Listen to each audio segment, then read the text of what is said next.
ज्ञान नाही विद्या नाही ती घेण्याची गोडी नाही. ज्ञान नाही विद्या नाही ती घेण्याची गोडी नाही. बुद्धी असून चालत नाही तर यास मानव म्हणावे का? ओळखलात का मला? म्या सावित्री सावित्री ज्योतिराव फुले, सातारा जिल्ह्यातील खंडाळा तालुक्यातील नायगावच्या खंडोजी नेवासे पाटलांची मी कन्या. अवघ्या 9व्या वर्षी ज्योतिराव फुले नावाच्या माणसाशी माझं लग्न झालं. हळूहळू मला कळायला लागलं की ज्या माणसाशी माझं लग्न झालंय तो काय साधा सुद्धा माणूस नव्हे, तर या जगाला एक ऊर्जा देणारा क्रांती सूर्यच आहे. त्या काळी बाईंना उमरा ओलांडण्याची पद्धत नव्हती.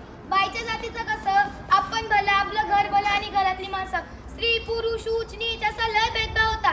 पण या सर्वांवर एकच उपाय होता, ते म्हणजे शिक्षण. शिक्षणाचा ध्यास हा एकच विचार ज्योतिरावांच्या मनात होता. पण एकदा ज्योतिराव शिक्षणाचा प्रसार करत असताना परन नावाच्या ब्रिटिश मॅडम त्यांना म्हणाला, मिस्टर फुले, तुम्हाला जर शिक्षणाचा प्रसारच करायचा आहे ना, so educated woman first, because if a woman educated the whole house be educated. पण तुम्ही माणसं, वुमनला तर घराच्या बाहेरच पडू देत नाही.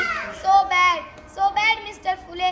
झालं ते घरी आले की माझ्याकडे पाटी पेन्सिल घेऊन आणि मला म्हणाले, सावित्री, आजपासून मी तुला शिकवणार.